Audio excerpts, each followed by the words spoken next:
What's up, ladies and gentlemen? I am Dallas Kramer, and I am here to talk about Gotham. Thank you for tuning in to my brand new show, Let's Review. Let's Review is a show that where we review video games, movies, TV shows, music, whatever I really want to review at the time. And I have two videos that I'm filming today. I'm going to release this one on May 3rd, and I'm going to release the next one on May 10th.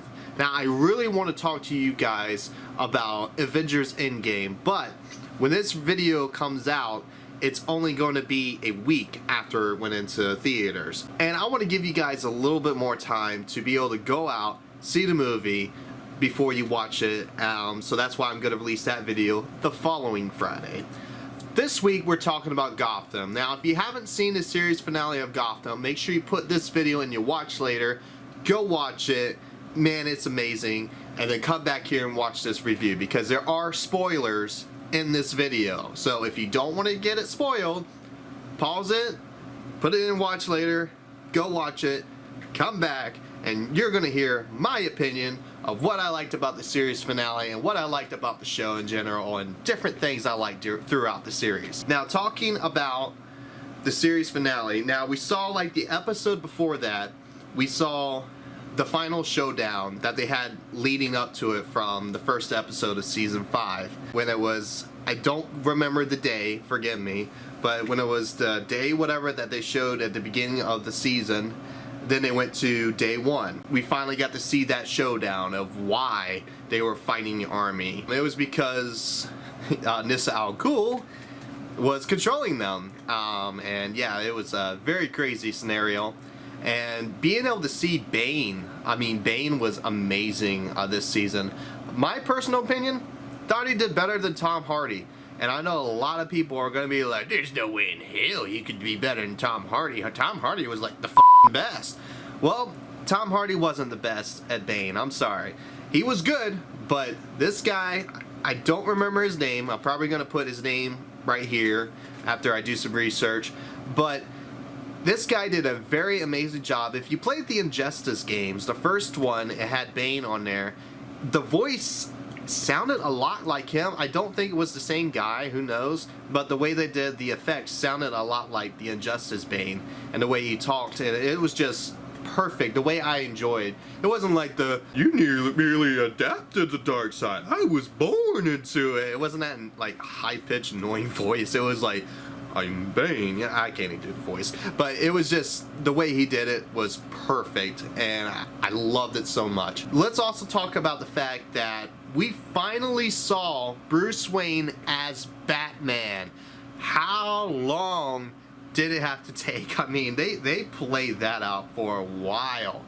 Finally, we got to see Bruce be Batman on the very last episode of the series finale. Something I liked about it that probably a lot of Batman fans aren't going to be so thrilled about is the fact that he didn't f*** around. I mean, it was like he solved the Joker, and the Barbara Gordon, Commissioner Gordon's daughter, was being held over a vat of chemicals, and Commissioner Gordon had to hold his daughter with a rope to not let go, you know? The Joker had already stabbed him, and he was going to stab him a bunch more times.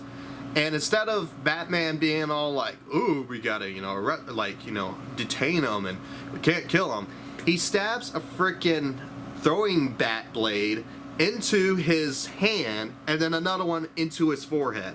I'm like, way to go, Batman. Why couldn't you do that a long time ago in the comics? You want to know why? Because DC wanted to milk the fuck out of the franchise, and that's what they did. But it was just an incredible scene to be able to see Batman actually do what he should have done a long time ago in the movies and in the comics, and that was kill. And that's why a lot of fans aren't liking the Batman kill universe, but I think it's a very good universe, because sometimes you gotta put down the rabid dog. I mean, it doesn't mean he should go out and murder every criminal, but if it's someone like the Joker that keeps escaping and keeps murdering mass amount of people, it's just probably a good time to put that dog down. Let's also talk about previous amazing scenes. One of my favorite seasons, I don't know what it is. It seems like every time I have a favorite season, it's like the fans rip on that season. It's like, ooh, it's the worst season of the show. And I love that season. For instance, Arrow, season 4, my favorite season, but everybody's like, oh, that season sucked. No, it was awesome. My opinion, season 3 of Gotham was awesome, and I really loved the way they portrayed it. It was like so dark but tasteful at the same time, and it really had me like at the edge of my seat wondering what's gonna happen next. Season 4 kind of started off with that, and then about midway started kind of losing its luster, so to speak, and then towards the end got it back tenfold. I mean, it was like amazing the way they was just so brutal, and it was like, okay, definitely liking this. Something else I liked is the character development that we saw throughout the series. I mean, almost every character, there was some that didn't develop a lot. Like, for instance, Lucius Fox didn't really develop a whole lot throughout the show. But Bruce, I mean, Selina, Barbara Keene especially, I mean, she developed quite a bit throughout the show. And the Penguin, the Riddler, I mean, being able to see them start off as they did, and then turn into villains, and then turn into kind of anti-heroes, and then back to villains, and switching back and forth. It was very cool to see, and very tasteful in my opinion. I absolutely loved it. Season 1 will always be an incredible season, I think. It'll always be that season that, you know, it introduced the show. And then when you had Season 2, it was even better. My opinion, Season 3 was even better.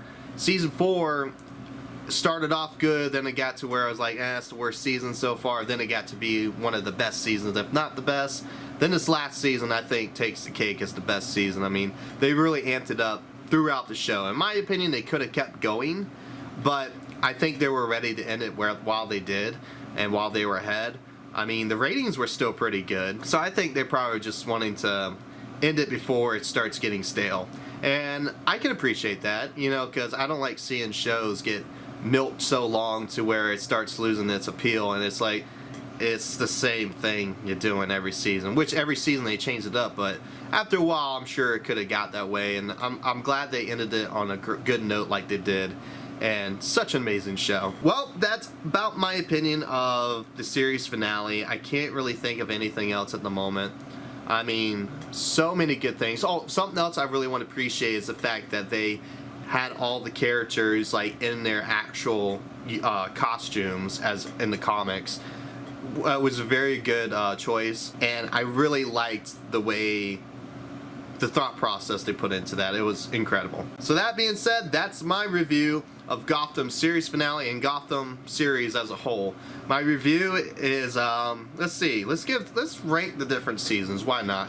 Season 1, let's rank that to 7.5 out of 10. Season 2, let's rank that 8.9 out of 10. Season 3, let's rank that 9.7 out of 10. That season was dope.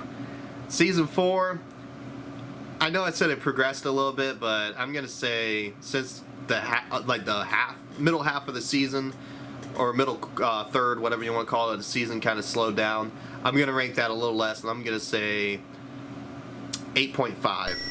Season 5, this season was amazing. I'm gonna rank this season 9.9. I'm not going to give it a perfect 10 because it could have been better on a few things, but it was very close to perfect. So I'm going to rank that 9.9 out of 10. The show in general, I'm going to rank it a 9.8 out of 10. It was an incredible show, and I loved it so much. That being said, thank y'all very much. I'll see y'all next week when I'll be doing Avengers Endgame. What an incredible movie. What an incredible movie. Go watch that, please. It's incredible. And that way you'll be caught up next week for when I do the review. See you later. Batman.